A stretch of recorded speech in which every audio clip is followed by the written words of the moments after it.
Okay, we are now going live. Next to me is Herbert Chow, CEO of Chickeeduck. I've Right. known Herbert for a long time. We went to the same high school together. You are a senior boy at our How school, many years? 4 years Yeah, apart. 4 years. Right, Okay, right. all right, all Yeah, right. but Okay. seems like I've known you for a long time since the umbrella movement. Yeah. Now, Herbert, um, most people have heard our conversations, dialogue over the last 2 years in Cantonese, and I guess because of the changing political situation, it's important to do as many shows in English right now. So to get the audience know more about what's going on. Last Thursday, there were some 40 to 50 police. 30 of them are from the NSD, National Security Department Police, came over Thursday afternoon to raid one of your shops, Yeah. which is the one behind, right? Yeah. Yeah. Maybe because of the graffiti or maybe because of the statue. I don't know.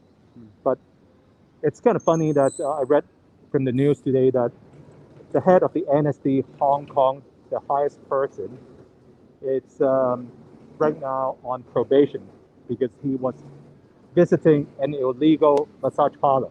I don't know whether you caught the news. Yeah, I caught the news. I think that answers probably why he didn't come on the day when they came to search my shop. Right, Yeah, he was on holiday. Yeah, right. So, pity. But he Hong, sent the wrong yeah, people though. They were the people he sent was very rude. right, Yeah. right. So it seems to me, this power struggle thing from mainland China right now, it kind of um, spread it to Hong Kong. This so-called CCP culture or communist culture of you know one guy axing the other.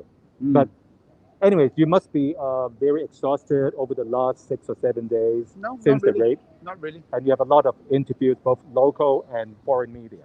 Mm.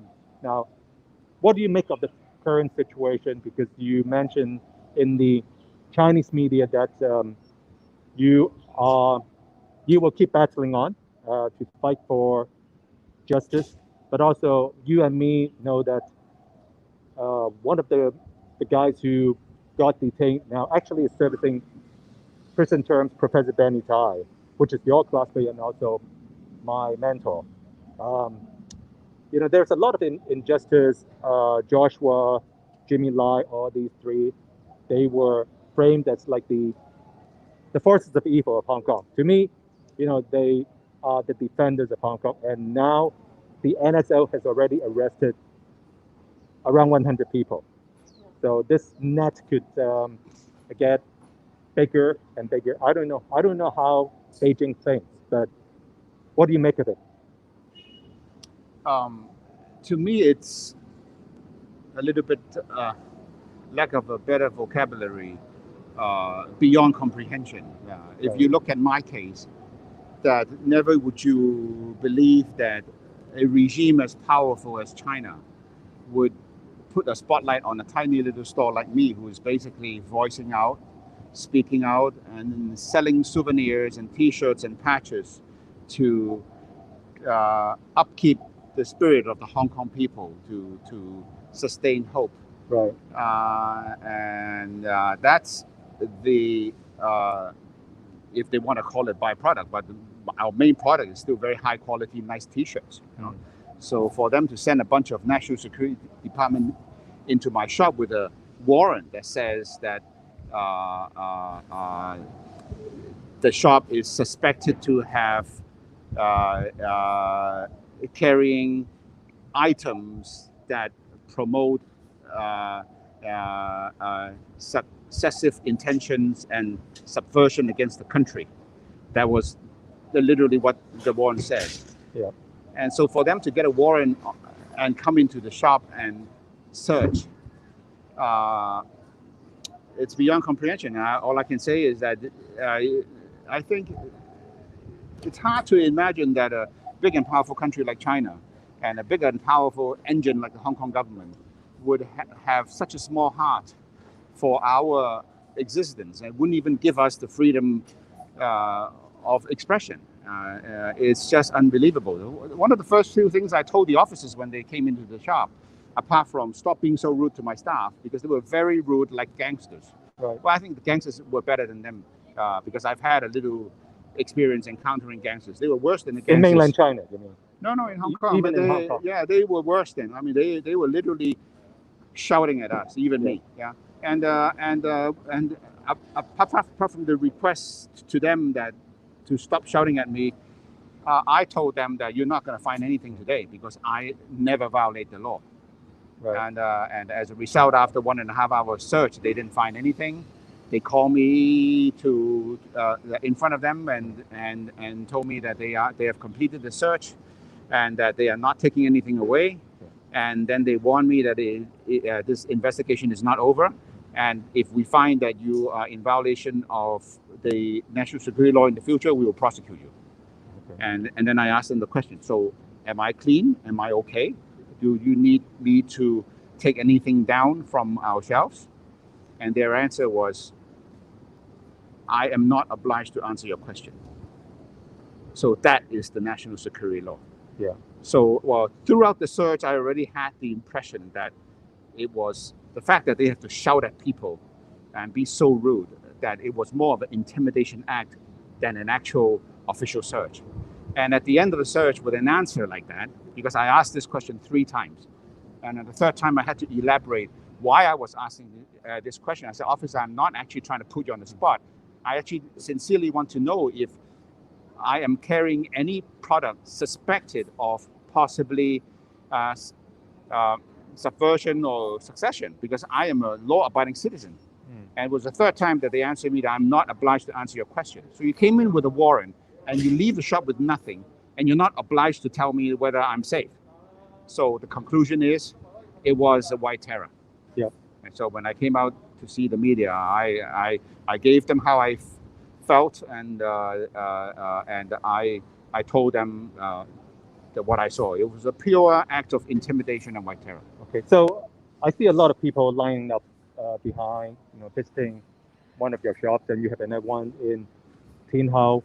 And in the Chinese media, you mentioned you will keep battling on until they arrest you. But I don't see the point of even mentioning the word getting arrested, right? Because you have done nothing wrong, and then if it is white terror, then I think this whole NSL animal since 10.5 months ago is creating a lot of fear, and then it's dragging Hong Kong down, the economy. And also, I was reading, some survey from AmCham, 40% of the SMEs and also corporations are thinking of relocating because of the NSL situation. Yeah. What do you make of it? Well, there's no question that they are openly sending a warning to all the SMEs that if we can do this to Herbert Chow, we can do this to you. Yeah. So I hope us MSEs, which is 45% of the workforce employer and 95% of the total registered entities in Hong Kong, I hope we get the message, and I think it's time to speak up. And I wouldn't say fight back, but I would say to protect your freedom space and not let these people get away with these ugly behavior anymore. I think they have officially declared war on us and warning us that this is what they're capable of. So let's show them what we're capable of. And like what you're saying, yes, I said that I will continue to speak up and defend my business until I'm arrested. I'm really mocking them more than anything else, because I never violate the law, and I don't think I will ever be arrested because of that. That was a pure harassment. I did explain to my family, though, that if it becomes so ridiculous that they would arrest a businessman for what I've done behind my back, this shop and the shop at Tin Hau, then after your few minutes of sorrow, be proud. Because there's nothing to be afraid of when people frame you and put you in jail. There's absolutely nothing to be afraid of. Well, maybe the business community and finance community should write an open letter one more time, just like during the umbrella movement, to President Xi Jinping and says, Carrie Lam is incapable of governing Hong Kong, and it seems like she's definitely one of the puppets, and then no one is really capable of keeping Hong Kong at peace right now. Well, I think we know what answer we'll get from them, right? I think he will blame it on the chief of the NSD that he went to have a massage, so he didn't have a chance to actually reject the operation, and so the subordinate came. All right, I mean, I'm sure they use all sorts of these excuses that had he not went to the massage and now had to be on leave, then maybe if he would be able to be on top of the issue, he might have stopped this raid. I mean, this search, right? Yeah. But no, I'm just mocking them. I think we should continue to try whatever avenues that we can actually get a message through to them. But I think the government has become so ridiculous at this point that for a person like me to want to have a dialogue with them, I really need to consider whether I want to waste my time that way, right?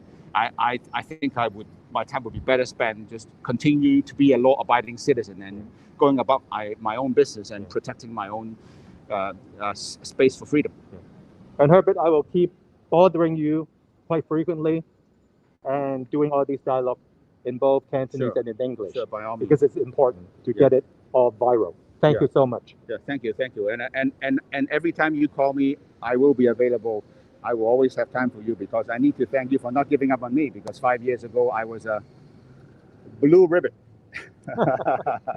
Right? So I think I'm very sure that there are a lot more people like me. Yeah, and keep supporting those that are behind bars right now. Yes, of course. Benny, Jimmy, Joshua, and the rest. Yeah. After the raid, the first post I actually made on Facebook, after thanking the people who came to queue and support us, our typical over and over again wonderful Hong Kong people, the next point I made was that please do not forget the 47 people in jail.